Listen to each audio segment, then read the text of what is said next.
long as Tony can access us and the public can participate if they need to. So, okay, we'll call the meeting to order. First item on the agenda is approval of the minutes from March 26th and April 9th. Commissioner Kelly approves both minutes, March 26th and April 9th. Is there a second? Commissioner Stockamp seconds. Okay, is there any discussion? No. Okay, all those in favor say aye. Aye. Aye. Opposed? Motion carries. Tony says aye. Are there any members of the public? I don't see anybody in the room. Is there anybody online who would like to offer comments that aren't on the agenda? Okay. Next, we have action item. We have a planning division work plan for fiscal year 26-27 deliberations. Will. Yeah, good evening, Chair, Commissioners. Will Groves, your planning manager. So this is the deliberations for the work plan. We conducted a public hearing on April 9th, and there was an open record period that went through the 15th. No additional submittals associated with that open record period. And so today is our deliberation through which you will provide recommendations on the work plan for the board as we carry it forward to them for their public hearing associated with that. And you have the memo associated with this. There's a number of tables in there talking about things that are currently in action. So like the Terrebonne Community Plan, some of the clear and objective housing updates that we're continuing, the Sisters UGB amendment, which will be coming your way shortly, and some work that we're doing with the City of Bend for UGB amendments, and the SB 1537. Of course, at table 2, we have ongoing operational responsibilities. These are things that we have to continue, such as resort and overnight lodging reporting, marijuana inspections, population estimates and forecasts, a number of other things too. And you can see there's the coordination duties, which were outlined in the work plan and the memo. These are ongoing interactions that we have with our city jurisdictions and other agencies. And we bring you code updates every year in the form of maintenance housekeeping items. So what is really in your purview this evening is for recommendations are our zoning text amendments. These are the ones shown in table 3 to see if you have any particular interest in those. To the extent you want to make recommendations, so that a number of commissioners have had introductions into the record for matters that they'd like to see the board attend to. So that would be an appropriate thing to discuss this evening. And then also, if you have want to give me directions about future panels, those have always been a nice opportunity when we have a gap in the schedule to provide some value to the PC and the community through those. So what I've got for you this evening is just kind of an open format opportunity for you to talk about what's important for you in that space. As always, this isn't a formal hearing, so formal motions, you could make them if there's something that you want to speak with one voice as. But I can certainly just take notes about the relative interest, see the minutes with, one commissioner was interested in, several commissioners were interested in, this was identified as a priority. So not necessarily a necessity to vote on things if you don't feel like you need to carry the official and full weight mission. And Mr. Chairman, if I may, Peter Gutowski, Community Development Director, table 4 in your packet kind of encapsulates a one framework for how to approach the work plan. I know during the hearing there was conversation about childcare facilities, for example, as being of of interest. Obviously, we've tried to capture kind of what are responsibilities that are operational and a priority, and then give you the space to identify new priorities that you would like us to carry to the Board of County Commissioners. Obviously, you have the ability to kind of emphasize zoning text amendments, as Will noted. There's obviously a space for other projects, as I mentioned, and then just emphasizing the opportunity when resources become available, just echoing what Will said about panels. So I don't know if that table is helpful. Maybe it's not, but it was an illustrative way for us to kind of capture these opportunities for you. Great, thank you. The thoughts? Do you have comments? I'll start with the zoning text amendments. And Commissioner Kelly brought it up at the public hearing. But childcare facilities, that was towards the top of my priority list for the zoning text amendments portion. So I was curious what that entails, what the planning staff is thinking on, or is that just creating a discussion for that? I'm just curious because it'd be great to be able to provide more opportunities for childcare facilities in, I don't know if it's specific zones then, but what is the planning staff envisioning with that bullet point right now? Yeah, for sure. So what you have, when you think about the state land use system, sometimes it mandates that we do things, sometimes it expressly precludes us from doing things. In other areas, it leaves that as an option. And so something that we've been interested in doing for a while is going through and sorting out those things and making sure our code is functioning entirely properly for those. So in recent years, the state opened up additional opportunities for childcare in commercial zones. And they, through a legislative act, opened up in certain circumstances a possibility for childcare in light industrial zones. So what I envision, although we look for board guidance ultimately before we rolled this project out, is to go throughout our code, look through the zones, make sure that that childcare is explored in all the zones where it could be lawfully allowed and isn't precluded as a matter of state law, and make sure that any sort of difficulties that would make it hard to establish childcare, that we take a look at those. There's always a balance as you're having zoning text amendments between ensuring that the use is compatible with neighbors and is safe in the place that it's located. And the cumulative effect of those can sometimes make it difficult to cite something as you all of those. So what I'd imagine, it would be a kind of a broad revisiting of childcare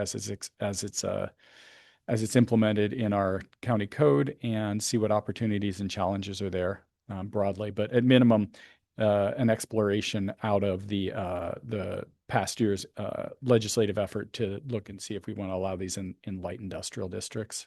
We don't have a ton of them, but an opportunity is an opportunity for childcare. So, Are they allowed in non-resource zones right now or not?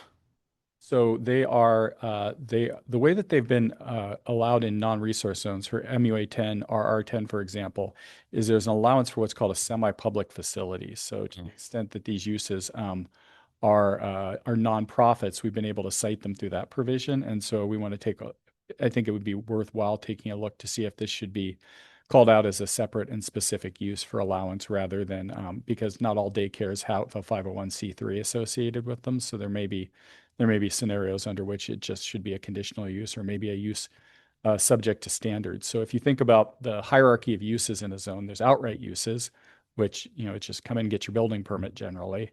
There's conditional uses, which say, let's really think hard about, does this fit in this space?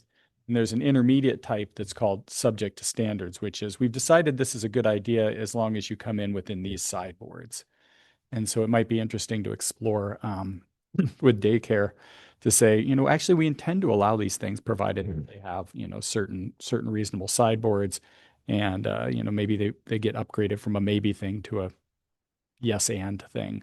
But that's something that we would look to the board and to the planning commission and the process to see where and how that might be appropriate. Actually, of those 6 items, how about just like I say, a 10,000-foot level of kind of what explanation of what those are? Yeah, can't do. So I'm going to work from so that's childcare. The other thing that we had in the work plan identified was the forest zone code. That's a kind of a broad cleanup. Our code is, it's hard to read, and it's got not legally out of sync, at least it's hard to read it together with the Oregon administrative rules. So we've wanted to do a project for a while to do a serious redlining of that code to make it more legible to the community as they try to work through that. Lot lines adjustments and replatting. That topic had to do with the fact that this had to do predominantly in Terrebonne and Tumalo, has to do with reformatting existing neighborhoods. So lot line adjustments let you move a lot line around. And what we found in recent years is there have been occasions where a developer has moved a lot of lot lines, dozens of them, in a way that really strongly reconfigured the neighborhood in terms of the important things like fire access. And so there was a question if some jurisdictions like Clackamas say, there's limits on how much lot lining adjusting you can do before you need to come in with a more formal process called a replat. And in that replat process, you're asked expressly, can the fire department get there? Does this neighborhood layout make sense in terms of transportation and other resources? So that's what's going on there. Private burial grounds. That's something that is likely to, because it's a relatively minor item, that's likely to come your way during some sort of gap that we have in the work, but the work plan as we go through the year. But what's happening there is we learned that state law, in fact, requires the Planning Commission to bless any, we talked about this, any burial that's going on private property. And at minimum, there's a recording that you have to do that says, hey, there's a body on the property, and here you, everybody knows that it's here, and here's a map of where it is so you don't accidentally dig it up, future owner. So that's the minimum engagement associated with it. But what we would bring to you, some jurisdictions have other requirements like, well, don't put it right on the property line, or, don't put it in a wetland or other places. So it'll be there would be a discussion associated with that if any additional sideboards were appropriate for that. With the Title 19, 20, and 21 related to Class 1, 2, and 3 road projects as allowed uses. So in Title 18, there was a pretty significant effort to make clear about how road projects, and these are predominantly improvements undertaken by our road department, how they work in the code, how they're allowed, and what requirements they fall under. So in Title 18, these got tidied up, but Title 19, 20, and 21, those have not been haven't been brought up to match those standards. So it's been a long desire of the road department to see that work undertaken so that they have clear legal authority to engage in the work that they engage in the rest of the county. Title 22 procedures ordinance. So a number of tidying up there. So Title 22 is the rules of how we do things. And the one that's really the headline there has to do with the difference between legislative and quasi-judicial matters. So when the county is asked to, is either asked through application or through the board direction to undertake a project, for example, you remember the mini storage project or other kind of legislative changes, there's a choice that the county has to make to run it through one of two procedures. And broadly speaking, legislative procedures are designed for things of broad applicability. So, for example, if you were going to change to allow something new in the RR10 zone, you would be coming through a legislative procedure. And so those come through the Planning Commission and affect a large number of properties. At the other end of that, there are quasi-judicial proceedings. So those are ones where the change to the comprehensive plan or the text really affects one property or a limited number of properties. And what we've run into is that there's a number of ones that come through that have kind of aspects of both. So it may affect 3 properties or 5 properties or 10 properties. And it's really unclear in the code which procedure, the quasi-judicial, which comes with strong judicial-like protections, or the legislative process, which is more of a kind of a community thought process about how to get through, about what's the appropriate way to use the code in a particular situation. And so what you can see in these situations, what's been really common is that once a lane is picked, whoever doesn't like the proposal will say that we picked the wrong lane. And because it's something that there has been litigated at LUBA a number of times, there's a famous case, Strawberry Hill 4-wheelers, that comes up with some regularity that gives you kind of a framework to make choices between going down one path or the other. But one of the things that needs to be done there is to clean that out. It's produced some strange results too, where hearings officers will be asked to make recommendations in quasi-judicial matters. And so if you can imagine that somebody proposed a text change that affect one property, it would come through the hearings officer. Our Title 22 says that they make a recommendation to the board. But in some circumstances, the board may be precluded from hearing that legislative change if the board had engaged with it and were conflicted out, or there were other issues associated that might preclude the board from hearing it. And so the hearings officer recommendation would not be available as a potential final decision of the board in that situation. So some fringe cases, but ones that produce really concerning outcomes. And there's a few things on the horizon that I can already see that are going to crash into this again. So looking to get that fixed, some housekeeping with regard to notice, and just getting some procedures that we're implementing already explained out clearly in the code where there's ambiguity or it's underexplained. So really just kind of the rules of the game, making sure that they're spelled out in the event that people want to fight about them in the future. So what's the likelihood that we'll get through this whole list in the next? I think it's going to depend somewhat on, I think it's pretty good actually. These are all relatively modest projects. None of them are, I think of them as especially controversial. I don't think that any of these have, there may be people who have feelings about how we get through them, but I don't think they're standing opponents to any of these updates. So I think there's that advantage to them. None of them are, have the sort of the heft of a comp plan or even, a community plan update in terms of the engagement that's associated with these. So it wouldn't surprise me if we either got through all of these. I mean, there's some of them that sometimes get paused because we realize that they're more legally complicated than we thought, or we were waiting for some other actor to move before we move.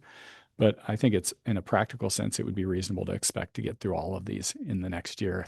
They're relatively modest. And, you've got some, at the same time, you've got some big projects coming through, like the Sisters UGB expansion and the Terrebonne Community Plan. So these would feel like fill-in projects. I think a lot of these, rather than major projects.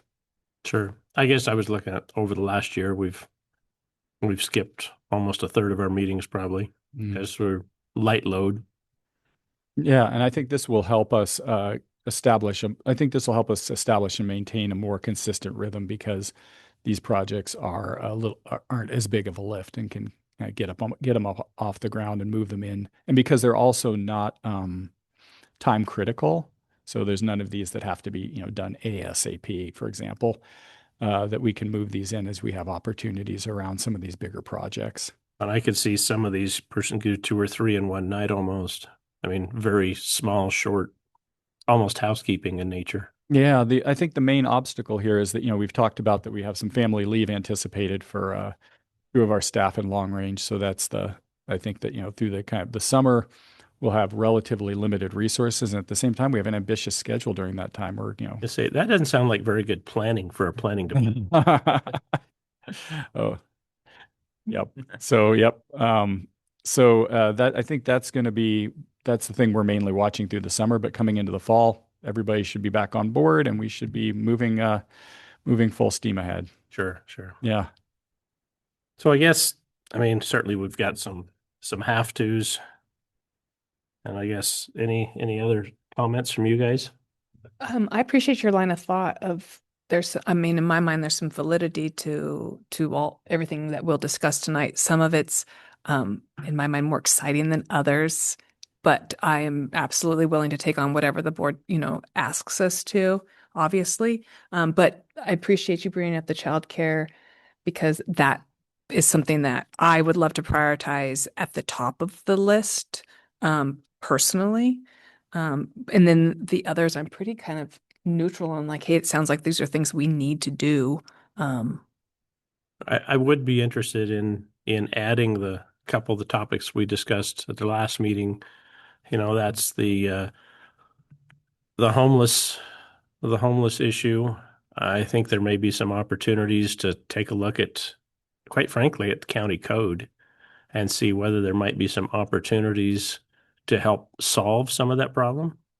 I saw the application that came through that's created a bit of a stir with the Board of Commissioners that, for homeless camping in the MUA, that to me is the potential to open some opportunities if that could be expanded. Whether you did similar type sites that aren't quote unquote homeless in MUA or RR10 zones, that might open up some more affordable housing opportunities. The other topic that, as we discussed before, is coordinated regional traffic planning. That it seems to be I may be wrong, and maybe my perception is off base, but my observation is it seems that the different entities, be it state, county, and city, maybe aren't on the same page with regard to moving traffic through Central Oregon.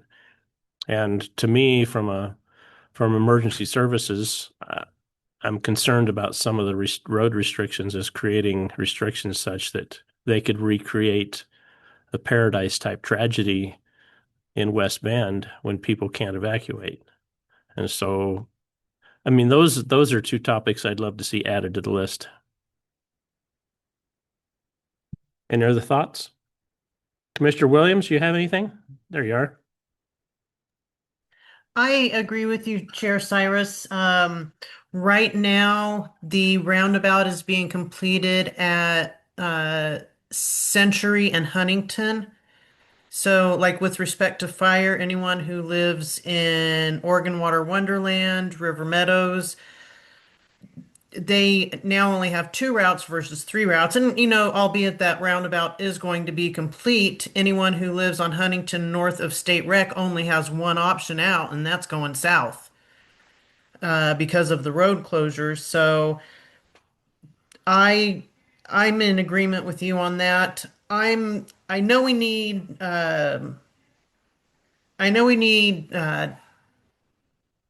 solutions on the homeless. I absolutely understand that.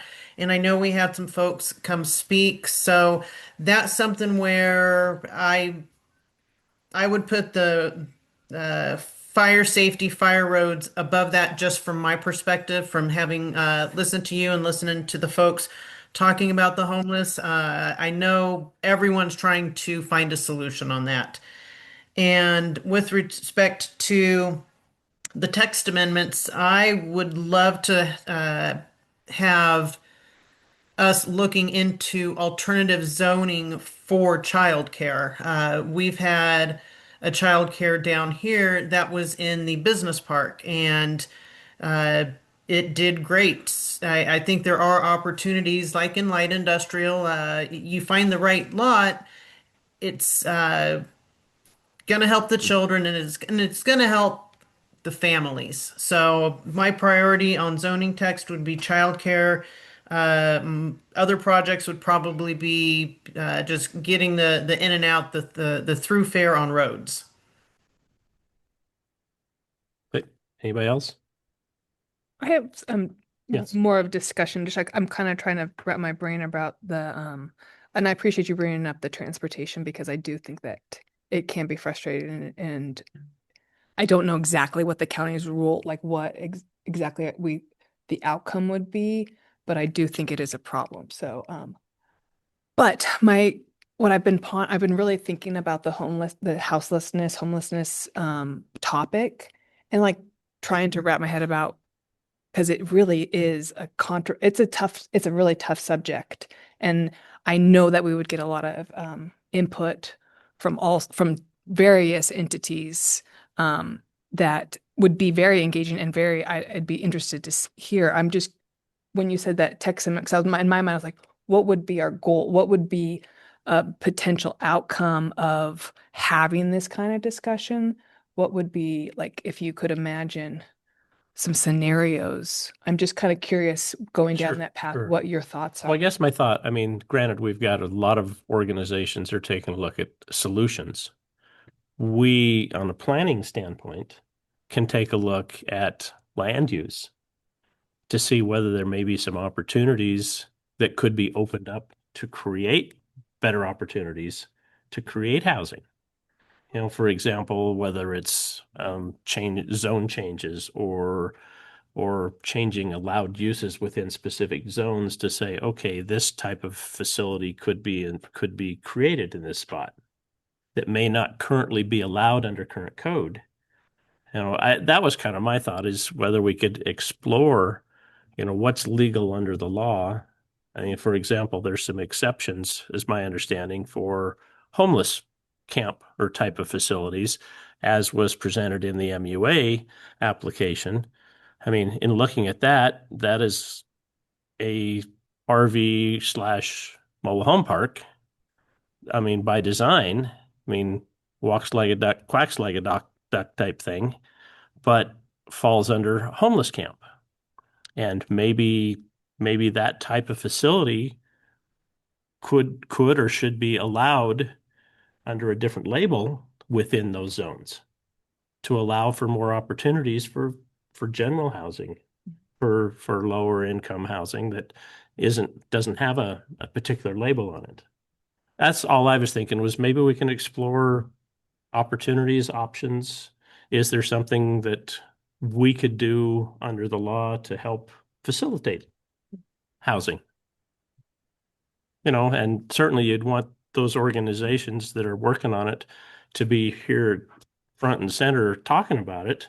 But, the public doesn't have an opportunity necessarily to weigh in with those groups. There's a little bit of an echo chamber.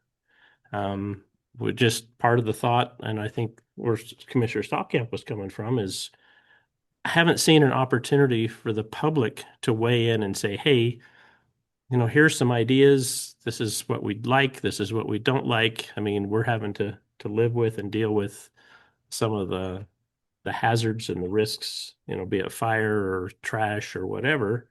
But, maybe we can come up with a collective solution to the problem that we as a planning staff or commission can help facilitate a solution. Yeah, thank you for the explanation. It sounds like this is going to be a big lift. And it would be, This is not- it could potentially be, larger than average type concept, but it seems to be top of mind on everybody's radar, especially with the number of fires associated, the number of resources being committed. Redmond Fire is dealing with it on a at least weekly, if not daily basis sometimes, just in their own fire district. Bend has got similar issues. I mean, all of the different communities are putting a huge amount of resources into it, and maybe we can try to come up with some solutions. So that was kind of the thought. Well, I'm curious what your take on this is. I mean, this sounds like a very ambitious, I'm just kind of curious your take on this. Yeah, I think when you think about, I'll come at it from the angle that I know best, which is the direction of increased housing opportunity. Mhm. You think about what primarily limits housing opportunity. It's the statutory scheme, right? Coming out of the state law, the combination of Goal 14, which tries to force additional residential uses inside of cities, and limits residential density in rural areas, and it treats all of that residential density as the same. So if you're a manufactured home park, or if you're a single family home, a dwelling's a dwelling, and generally you can't, there's no easy way to get under 1 unit per 10 acres, which is a very modest development scheme. To Chair Cyrus's remark, the House Bill 2006 provided an opportunity for temporary houselessness transition camps that were operated in certain very specific ways to be allowed in rural residential exception areas, or rural residential zones.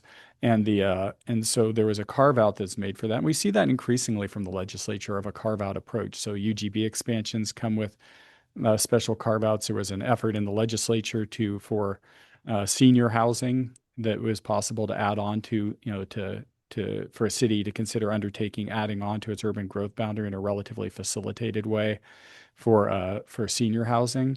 And so I think that one path that you would come in here is you'd be looking at legislative opportunities. So, it might be having the board advocate to the state to say, either we should have enhanced opportunities on rural lands, or we should consider making special exemptions so that, expanding the city's urban growth boundaries is an enormous effort. And these carve outs have, their advantages and disadvantages, but, you could imagine an opportunity for manufactured housing, for example, specifically like, hey, you can come into the city in easy mode if you promise to put in manufactured housing, or RV, long-term stay RV parks, not the 30 out of 60 recreational ones, but ones where this is, somebody's primary residence. Those, there could be exploration of those opportunities. So thinking about kind of legislative opportunities, certainly in the Goal 14 space, this would be a very significant change at the state level, but you can imagine, the 1 unit per 10 acres. What Goal 14 says is, it says broadly that if you get above 1 unit per if you get below 1 unit per 2 acres, so a higher density than that, you're certainly starting to look at an urban scenario. Those should be in cities. And then there's kind of a gray area as you go between 2 and 10 acre densities. And above 10 acres, there's generally a presumption that this is inherently a rural use for residential uses. It might be interesting to see if the legislature would explore something like saying, well, maybe an effective unit for manufactured home parks is 1 unit per 5 acres to give some enhanced opportunity to, those things have different development economics associated with that. And we do see a shortfall of that type of housing compared with the demand in association with it. So I'm brainstorming here a little bit in front of you, but this would be kind of in what I call in the legislative opportunity space. Also in that space, I've been talking to the commissioners lately about manufactured home parks, and we have a provision in our local code that is not mirrored in state code that says that when you're looking to expand a park, you're looking to add new uses to an existing manufactured home park, you're expected in a broad way to bring the existing park up to modern standards. And that's been an obstacle to a couple projects that might have otherwise been viable. I mean, certainly you can see the reason why you want the width of fire lanes to be correct and other, key infrastructure. And at the same time, it can make a project quite difficult. So something the board's asked me to come back to them, talk to them about is about the kind of the relationship between local code and state code for manufactured home parks and seeing where we've chosen to be more restrictive if it's appropriate to maintain those boundaries. And so I think this falls adjacent to the space that you're talking about in terms of increased low-cost housing opportunities. So the state requires or this county requires? County is more restrictive. So perfect example of if we can do some brainstorming and figure out how we might be able to solve some of this problem. If we loosened our restrictions a little bit so existing facilities could expand. Yeah. Or back to the legislative, maybe we go back to the state and say, hey guys, we've identified a potential opportunity. Work with us.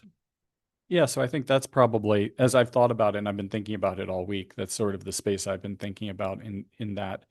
With regard to houselessness generally in terms of the county's approach to that, I'm not sure that there's outside of legislative opportunities that there's something really specific that seems like low-hanging fruit in terms of that opportunity. To the extent the board was looking for maybe more citizen engagement, it's possible that they might direct that to the Planning Commission to have those discussions, but that would be again at the board's discretion if they wanted to route that to you as their citizen engagement body. Yeah, Mr. Chairman and Planning Commissioners, it's important to acknowledge, there is an application that Commissioner Cyrus noted. And I think certainly this staff doesn't want to get in front of the Planning Commission. There's a multitude of issues that come with homelessness, There's behavioral health issues, there's chronic health issues and addiction, there's public health and safety, unsheltered growth, emergency service demands, impacts to existing businesses and residences, affordable housing and barriers to housing, stagnant wages that where housing costs are outpacing local wages, and then you have an aging and vulnerable population. And that's just my list. So you would be weighing into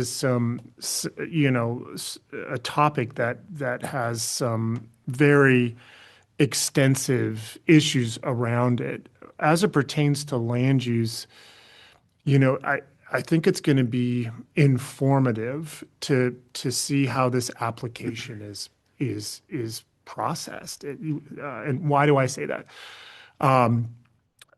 There is tremendous interest in this project, and that's been widely reported. To my knowledge, no county has ever approved a homeless shelter in the rural area.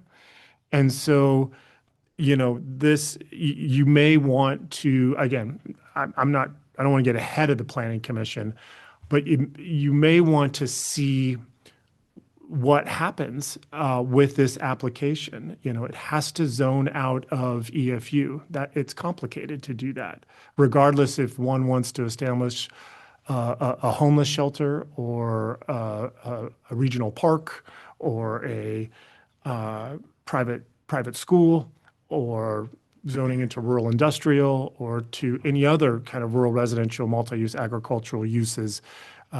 It's complicated, and it's been that way here for some time. Even when you get out of the EFU zone, there are costs that come with that. What are those costs? You have to design a centralized, well, a decentralized wastewater system. That's not going to be inexpensive. There's going to be trips that are generated from that use. That's not going to be That's not going to be inexpensive.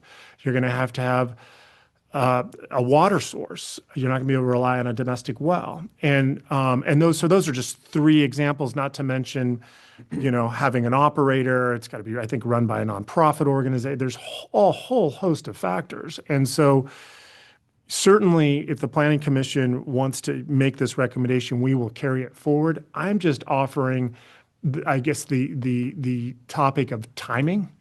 And if this is successful, and it very well could be, then you have a framework, at least one outcome that is tested in Deschutes County that can then be further examined. As it stands today, though, we don't have a model. So I offer that for you, again, not to take any opinion on this application. But our department has been involved in numerous pre-application meetings to talk about not just what it means to zone out a VFU, but what it means to actually get it entitled, and then to build the requisite infrastructure. And there's exactions and that come with such a use. So I'll pause there. I offer that for your consideration. Again, in no way to deter you if the will of the Planning Commission is to talk about these topics. Obviously, as I mentioned, there's a whole host of themes that come with it, and this is very much a matter of first impression as it pertains to rural land uses. Yeah, and I would certainly agree. I mean, my thought was strictly to stay within our lane, and that's strictly from a land use. Are there any opportunities, or maybe it's a legislative recommendation to soften some of the rules within the non-resource zones to allow for more housing opportunities? I mean, that was just kind of my general thought, is certainly not to get into all of the other side issues related to that, because I agree. I mean, you could really get bogged down in the weeds on some of those topics. Can you tell me more about the pending application? Yeah, we have a pending application for a plan amendment zone change. It's located near Hanby and Highway 20, at the roundabout there. So its application is currently incomplete for a multitude of factors. I think, as I understand, the applicant's still kind of supplementing their burden of proof. This was an application that was submitted in February. So I can certainly provide you more information. There's on Dial. There's all of that is public record. Look it up. Yeah. It's the Gales property is the family name that's interested in zoning out of VFU and providing numerous resources for our most vulnerable population. So it's something that our staff is we have a case planner assigned to it, Hallie King, who you've met. So it's an application it's because it's zoning out of VFU, it has to go to a hearings officer. That's specified in our procedural code. So that's something that we hope we can get scheduled, if not in June, in July. But still in a kind of incomplete status at this point. Yeah, thank you. Great. Okay. Commissioner Williams. So I will just for the record let it be known that I don't disagree with the thought and the heart, but right now I feel like maybe I would rather let us see this Gales property and see how it plays out with respect to Peter, the South County.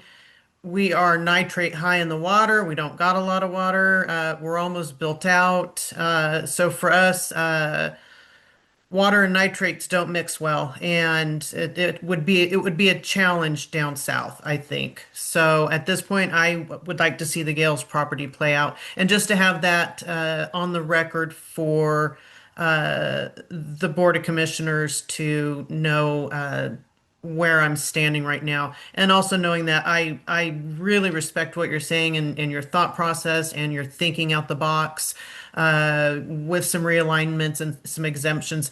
I think it's a fantastic idea if it could be exempted in the right areas that can handle it. Great, thank you. Did you have a follow-up? Well, and I would, similar to what you're saying, I've been involved in several real estate transactions, including that involve mobile home parks. And they were being transitioned from a mobile home park to single family housing. And part of the conversation of both of those transactions were it's so hard to find land zoned to put these mobile home parks. So I think that it's a shrinking use, and I think it's a very needed a very needed housing. So I totally see where you're coming from, and I would be, very much interested in exploring, or if we had the opportunity, if the board gave us the opportunity to explore that kind of legislative training, I think that is absolutely I support it. It does seem like a very big lift, and so that's my big concern is just our time. And but I do see the value in it because I've been firsthand at the table with people, in needing of that, and it's disappearing. Sure. Well, that was kind of my thought. Mr. Stockham. Yeah, I appreciate all the follow-up on this from everyone, all the perspectives. Will, you made a point, and it circles back to what my whole original intention with my comment was I submitted 2 weeks ago. I just want to encourage goal 1 citizen involvement for future decisions that could be like residential housing on county-owned land. Because looking at the current work plan, just a bullet point I pulled out of it. So it was the housing stability and supply, and it's support actions to increase housing production and achieve stability. And the one sub-bullet point says expand opportunities for residential development on appropriate county-owned properties. So when I read something like that, I just want to ensure moving forward. I stated in my letter, I don't think the Juniper Ridge temporary safe stay area, I know it wasn't interpreted as Lane's decision. I feel like goal 1, citizen involvement, was not provided there. So if we're looking with these goals of like appropriate county-owned land properties for residential development, I just encourage the board to have that citizen involvement, goal 1. So that's kind of where I was coming at with this whole bringing it up. It is a huge lift. I agree with all of you. We can't accomplish it all at once, and we have all these big priorities in front of us that are the mandatory ones, like Sister's UGB amendment. So I appreciate having the discussion about it, and I think Peter's recommendation is really valuable too, of seeing how this current zone change application plays out. And I'm also in agreement, along with the child care facilities that we were discussing. What Tony and Matt were discussing was the transportation planning, especially for in case of like wildfire, like emergency exits and stuff. So just making sure there's a whole comprehensive plan with the growth of the county. So thanks for discussing this further. So back to the original discussion. What's your pleasure? I mean, I think from the timing of what Peter was recommending with that application, or what he was suggesting, I think talking about if when the timing comes forward that we have availability, the transportation planning, and also with Tony saying a very great need right now, it's nitrate and groundwater contamination. So I mean, that's in here too under coordination duties. So I know that's already a focus, but if there's anything we can put towards that to our residents in South County, I think that's very noble to be working on. So I think if houselessness and housing strategies, it becomes available later in the year, I think it's great to focus on that. But I think the transportation planning is very appropriate and important as well, especially with us facing probably an extended wildfire season this year with the less snowfall we had. So if that helps answer my priority. So I guess back to that, do I have consensus then that we'd like to add transportation discussion into our list. And that maybe I mean, there's certainly some strong support for discussing housing opportunity, maybe I should say enhanced housing opportunities.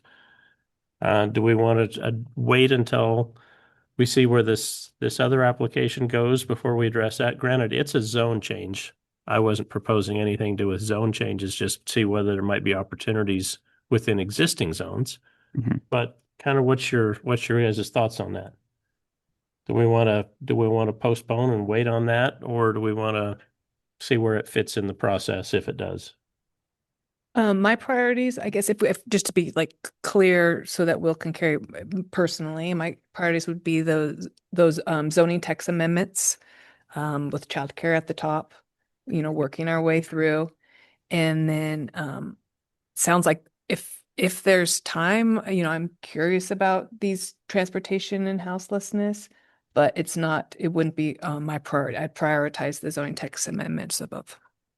So basically, what I'm hearing is maybe add those two topics to the Other list, projects. but not necessarily prioritize them over the other items. Is that I would be consensus? with that. I'd Oh, be comfortable with Commissioner Williams? Yeah, it seems we're all kind of dancing around a few different topics, and we each have a different one, two, three on them. Because we are only four out of the seven, I'm almost to the point of making a motion, and I don't know if we're ready for that yet. Because the panels, for me, destination resorts, been there, done that. Wildlife, I'm just a little dejected. We had a great public involvement with the mule deer migration and the planning commission's almost, I think, maybe unanimous recommendation was shot down by the Board of County Commissioners. So in that respect, I'm a little depleted right there. I just, like beating a dead horse. We try these things and we're not making steps. So with respect to the panels, I'm fine doing them in that order. So, did you have any other comments on the other topics? I was gonna hit the panels at the next topic. Yep, you bet. I'm done. Okay, so go ahead, Will. Here's Cyrus. I was thinking about so I was thinking about how I might frame what I've heard from you so far to the board. I thought it might be helpful if I was to repeat back what I heard in sort of, pretending that I was before the board and letting you give me some feedback if I've got this basically right. Would that be something that'd be interesting to you? Sure, absolutely. So imagine me before the board. Hey, we had, on a date, we had a hearing with the Planning Commission and deliberations. The Planning Commission reviewed the work plan and showed enthusiasm for the zoning text amendments that were shown in there with an emphasis on childcare. Many of the planning commissioners were interested in particular in childcare opportunities.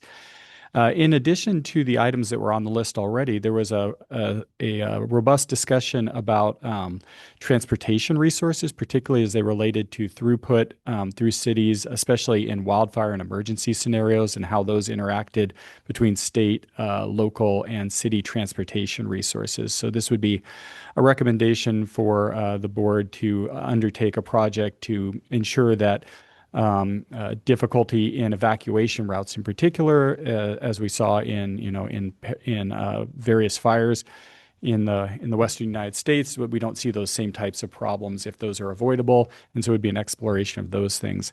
In addition, there was some discussion of houselessness generally, and that came in two regards.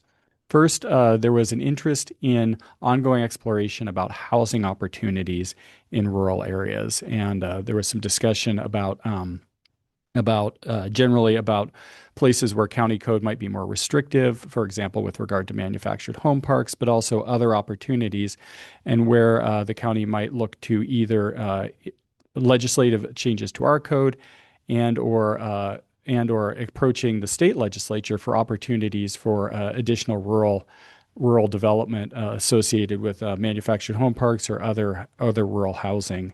There was also some concern raised with regard to houselessness with respect to citizen involvement. Planning commissioner noted that major choices are being made with how to approach houselessness in our community, and it's something that is obviously a topic that many of us are interested in and have a lot of resources directed it to that. And a commissioner was interested in seeing opportunity for better citizen involvement associated with that. I thought that sounded great. The very last sentence, I think, especially specific to county-owned property, was my takeaway on that, because it seems like the board of commissioners seems to be making decisions related to housing on county land without specific input of the people who own it. All right. Does that represent what your intent was? Yeah, because in relation to the other, the application we're talking about, that it will have a public hearing with the hearings officer, so that will have goal one. So I'm very interested in that, the county-owned land. And some of that, I'm not putting that all on the board. Some of it's also with cities who own land too, like Juniper Ridge TSSA. So no, I think that was a great summary. Okay, I made it up. I'll look at the transcript to summarize that before the board. And to the extent that you have modifications or additions, certainly totally welcome. But that's basically, in past years, I've come to the board with a kind of a similar presentation of, this is what planning commissioners were interested in this order, and with generally this emphasis. So that's about how I would present it. So obviously you've done this before. Twice. Yeah, thank you. No, thank you. I thought you did an excellent job. Thanks. And then I did have comment for panels if we're still discussing panels. So So are we good with projects? We're ready to move on to panels? Okay, panels. yeah. I just wanted to throw wildfire in there. I don't know if we've done a panel on that, but whether it's like having great one. OEF, wildfire mitigation contractors on here, it's something we all face here, residents of Deschutes County. So I thought maybe that could be an interesting, and Commissioner Williams was saying that wildlife, she feels dejected on it, and we've had a lot of discussion on it. I just wasn't sure if wildfire's been one that's been on a panel before, so thought it could be an interesting discussion. So I wanted to throw that one in there.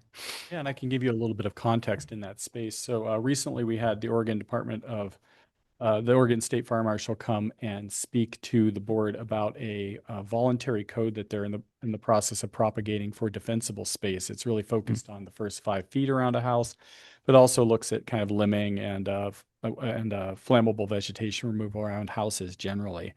This was something that was developed. We've talked about it a little bit before. This was developed kind of in the aftermath of the state wildfire hazard mapping effort that was ultimately not undertaken. And what instead came out of this was a voluntary code that talks about how you can protect structures using kind of defensible space zones associated with that. It's being propagated as a voluntary code, and there's some interest in exploration of having either fire departments or local jurisdictions adopt, enforce, fund to try to do some work in that space.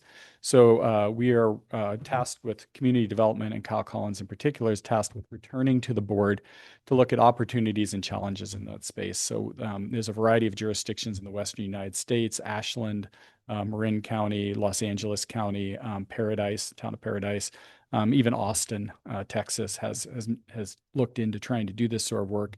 And it's really an effort to try to bring together a variety of factors that, maybe not even predominantly regulation, but bringing resources, community educational opportunities, volunteer opportunities, bringing together fire departments, the sort of work that our natural resources department does, but bringing this together around in a defensible space arena.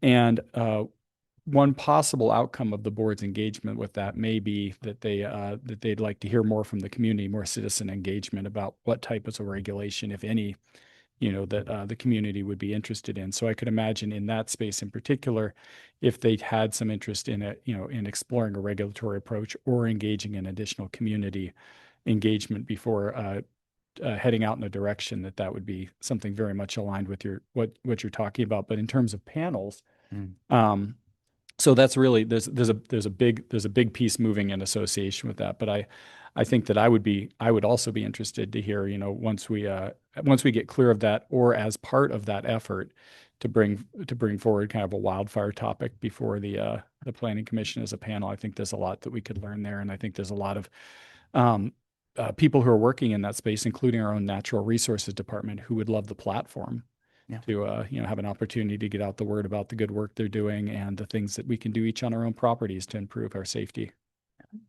Yeah, I would second that. I think it'd be an interesting topic.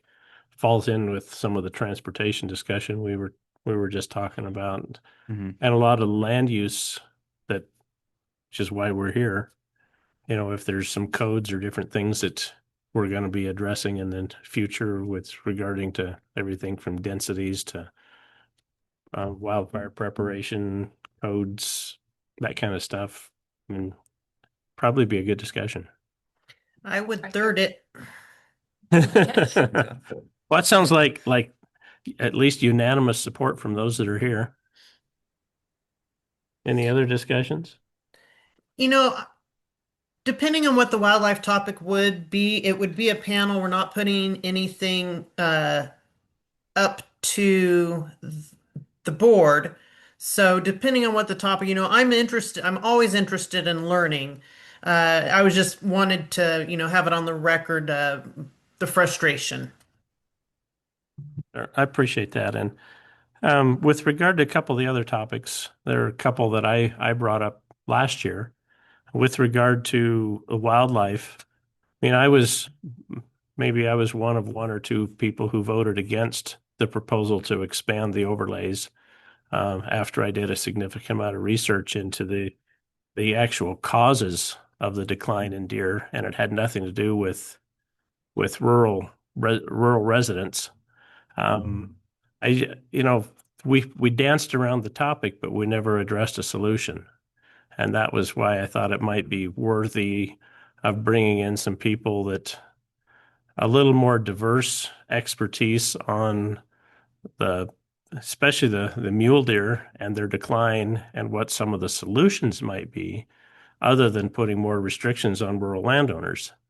I personally have some based on the studies that we researched during that. I mean, there's some other issues that are much more significant than simple rural living. So that was part of the logic behind that was, we rejected one proposal, but we never addressed how to solve the problem.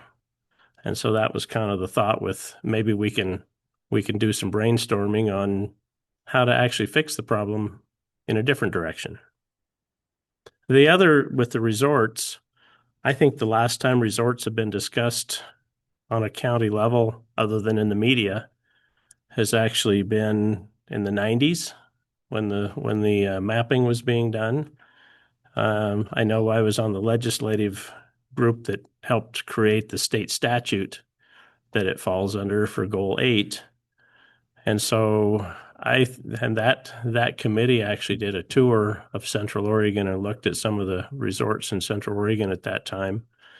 And quite frankly, I don't think there's actually been a general discussion of pros and cons and overall, economic impacts of resorts outside of an application since then. Was part of my thought with a panel of preferably experts that could talk on kind of what the reason why the statute is there, the reason why Goal 8 exists, and what the intent was. So anyhow, that's kind of my background. Go ahead.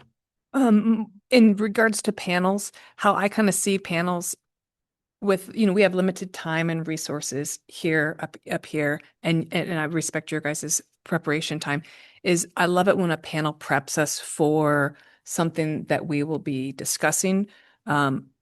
So my inclination would be to support a panel that preps us for preps us for a discussion we might be facing. So if we're going to face something with destination resorts or wildlife, then yes, I'd love a panel that would help educate us or give us at least a baseline of knowledge. But if it's not within our near future, I don't really see, for me personally, Okay. the point. Heard. Anybody? Commissioner Stockham? I think it's great if it can provide educational for us or prep us for some, but also just being an educational resource for the community. Like, for instance, with specifically wildfire and bringing it up, I don't think it ever hurts to provide as many resources as possible there. And I'm not saying anything that you're that you're insinuating anything, but I think it's also what Chair Cyrus is saying is just sharing additional facts and stuff on maybe there was wildlife overlays before and then destination resorts, just getting a very well educated panel of experts on it. So, but yeah, that's why I think that's why it's at the bottom. And it's if we can have, did we have 2 last year or was it 1? I'm trying to remember. We did water. Water. Water, and we had Then we had, some Terrebonne preparatory panel. okay. And that was certainly interesting. Yeah. With the land use, we had a short range The planner. current planning. Mhm. Yeah. Oh, Planning 101. Planning one. Oh, yeah. So thoughts? What do we want to move forward on if there's time on any panels? I would support the wildfire. Absolutely. Yeah, that's helpful to us. So to the extent that we have some gaps in the calendar, and we can move appropriately in the space that the board's already, either acting or preparing to act in. We'll prioritize wildfire panel as a next opportunity for that as that arises. Okay. Yeah, it's Well, great. Is there any other discussion? All right. You have enough information to move forward at this point, I guess? Yes, thank you. Right. Does this require a motion or anything then? Or is it just I- kind of a, I don't think it's up to you guys I think I Will would, had- I would and- move, I believe that the staff, typically says, we would like that you take our recommendation. So I would move that we recommend that the board accept the planning staff's recommendations and add our thoughts on the zoning text, other projects, and panels as There's a sec. surmised by Will. I second that, Commissioner Stockham. It's been moved and seconded to ask the board to do what Will tells them. So any discussion? All Just those in as the mover, I would say, this is traditional annual work that we do, and the planning staff has their categories, their priorities, their high, medium, low, and the things they just got to get going. So let's let them do it. Right. All those in favor say aye. Aye. Aye. Carries. All right. So with that, I think we don't have anything else on the agenda. So staff comments. So we've got some calendar items coming up for you. So the next meeting is on May 14th, and making sure that we're going to lock these in. But it looks like the work session for the Sisters UGB amendment will be coming on May 14th. Kyle Collins presenting. He looks like he's on track to bring you an additional clear and objective update. This one has to do primarily with multifamily housing. This is again required under ORS 197A 400 that in order for a county to have any rules whatsoever with regard to housing, you have to have clear and objective ones, and we do not with regard to multifamily housing. This was delayed because compared to the other projects that you did in the past year, because we see it so rarely. So the risk associated with somebody trying to come through the door seemed limited, and it seems to be increasing with the possibility of Terrebonne getting a sewer. So an important time to engage in that last clear and objective update. Also, we did our outreach at the Terrebonne, as we mentioned, at the Terrebonne school, and Tanya will be bringing you an engagement summary. So what we've got going on there is there was a in-person engagement, and the online open house continues to be open to the end of the month. So for anyone who'd like to give some opinions and feedback about zoning and land use in Terrebonne, there is an online engagement available associated with that at our website. Heading into May 28th, public hearing likely for the Sisters UGB expansion and public hearing for the clear and objective updates. And then looking out into June, private burials potentially, if that's prioritized as a kind of a relatively easier fill in. And by that time, we'll have direction from the board in terms of the work plan, and we'll be looking to align whatever direction that they have in that space to fill your calendar up. So, quick question: the Sisters UGB. My understanding is it was appealed. Has that been resolved? So there's the city. Let me try to characterize this correctly. So the city had engaged in an initial. There's how far to back this up. So there whenever you do a UGB expansion, there are people who want in and get in, and people who want in and didn't get in. And so there's parties who are interested in that process, and there continue to be some properties, particularly the Mountain View property, the MMV property that was not included in the Sisters proposal because that zone change that would allow them to participate in that is still off at Luba, and so it didn't appear timely. So there continue to be challenges to the city's process, but at this point they are all ready to go forward. They've resolved those kind of current limitations and are moving through a parallel process. So both city planning commission council as well as the county government will be working their way through that UGB expansion process. And so again, work session and public hearing coming your way. Thank you. And Commissioner Sires, just a little more context. I think what the city council did is they adopted, I think by resolution, by some legal instrument, that they were initiating the legislative UGB amendment. And they were just acknowledging that they're going to go forth and go through the process of formally amending their comprehensive plan and ultimately ours. That action was challenged as a land use decision, for lack of a better word. And council withdrew that formality. And by doing so, it then focuses the attention on the Sisters UGB amendment and the hearings that are going to start taking place next month, both with this planning commission and the city's planning commission. So it was a bit of a procedural vulnerability. I think the council wanted, I'm surmising, I think they wanted to formally announce that they were concluding their analysis that informed their recommendation, and in doing so, left themselves open to some vulnerability. So they, in abundance of caution, revoked that declaration. So it's been resolved for now. The meat of the issue is now heading to both this planning commission and the city planning commission. So this is the forum for interested members of the public to engage about the city's recommendation. Yeah. Great. Were you done? I had one more item. Okay. And this is, I think we've talked about it a little bit, but just wanted to make sure that you were updated. And this has to do with the 2040 comprehensive plan. After reconsideration before the board, that was returned to Luba, and Luba has reviewed that comprehensive plan and has remanded it. And so there were a number of assignments of error that Central Oregon Land Watch basically said, county, you're doing it wrong. And Luba agreed on a very narrow basis and not the entirety of it.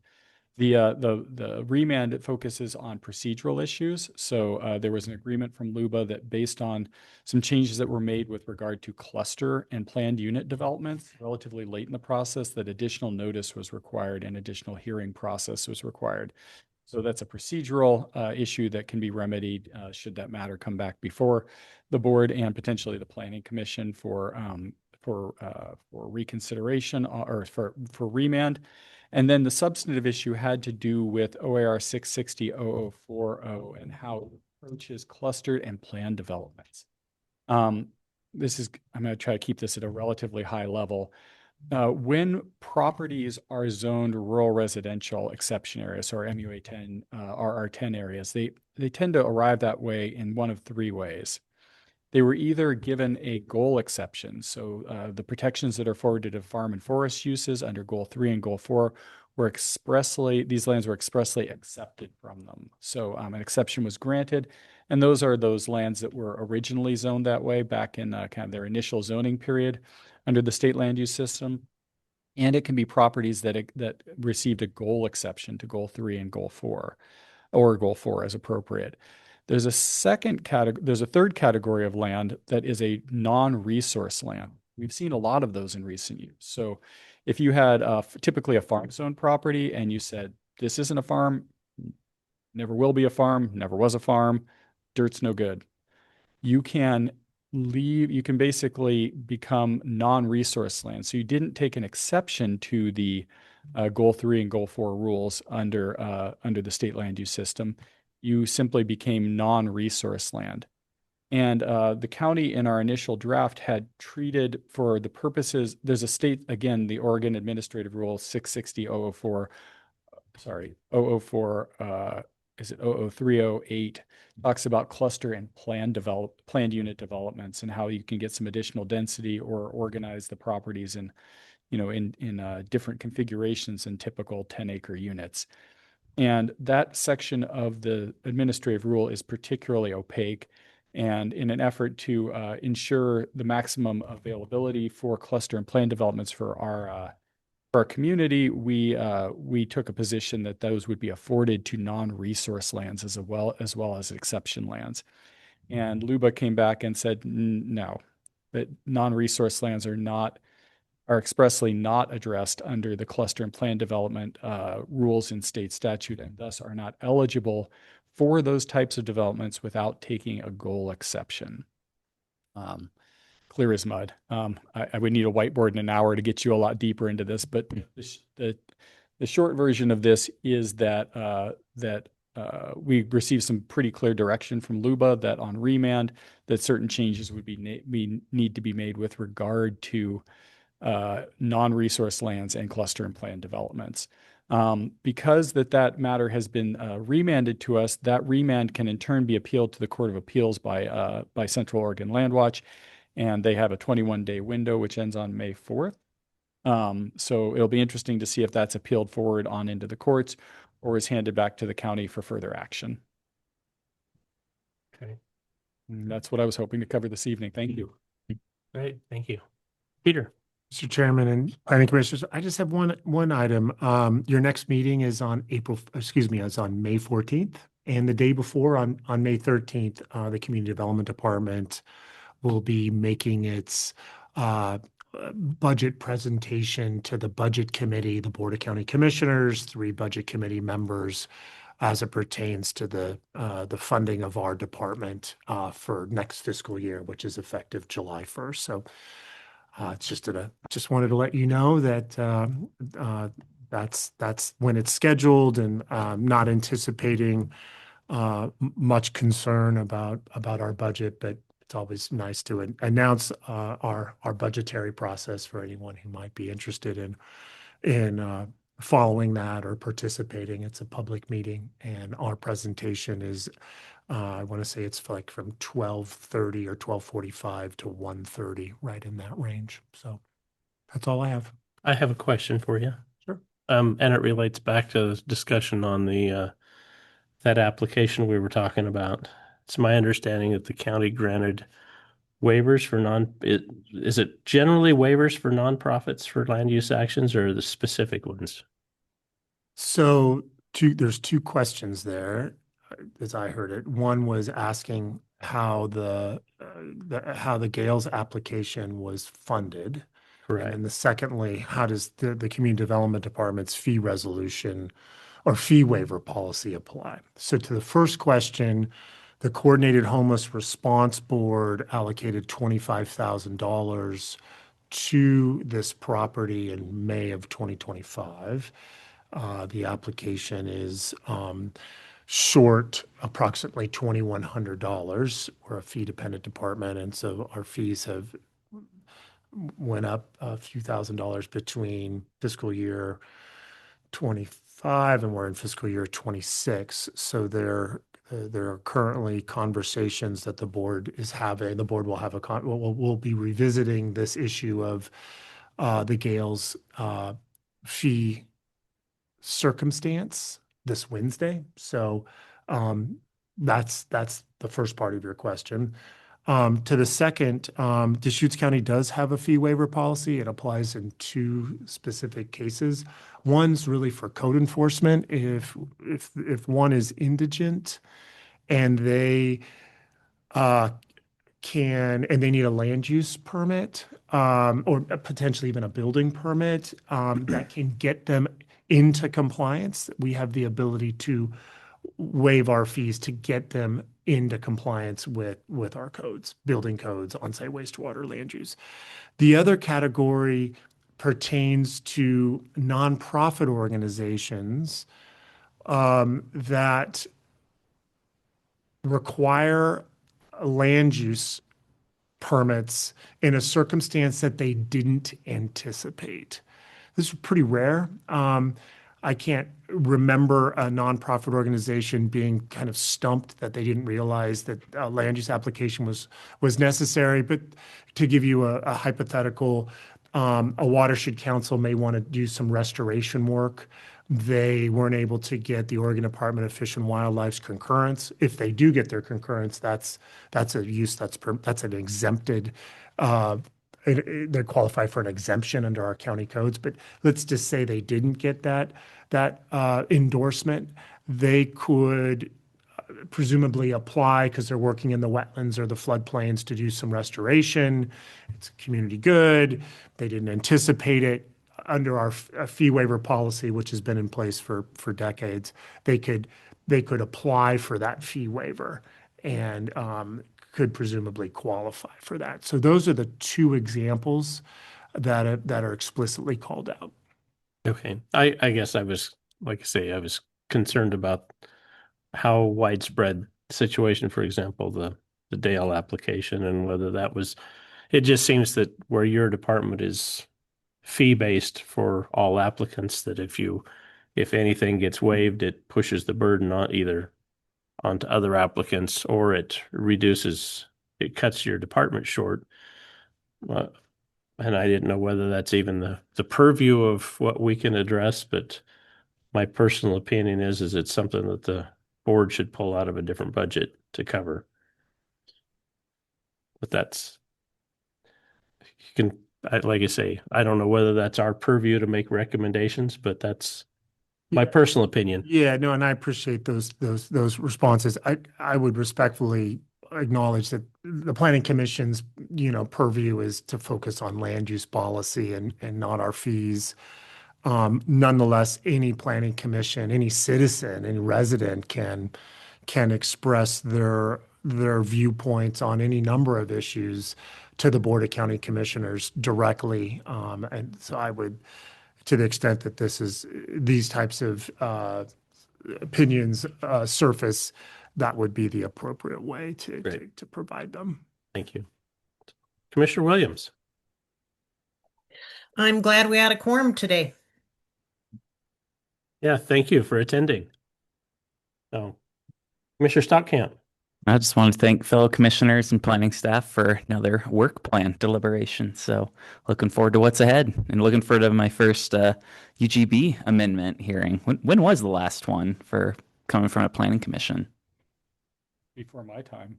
You were technically the last UGB amendment was on remand by LCDC was the City of Bend's 2016 UGB amendment. If you before that was the city of La Pine would then be I think the city of La Pine was approximately 2012, and then city of Redmond was 2006, and then city of Sisters last time they did it was 2005. So it's been a little over 20 years for the city. So it's such a good question, Commissioner Stockamp. We're one of those outside of Metro, in the greater Portland metropolitan area. Deschutes County sees more UGB amendments, whether they're, expressed, kind of fast track legislation that allows for one-off UGB amendments that have happened in a quasi judicial realm. There's been, I want to say 3 or 4 in the last 4 to 6 years.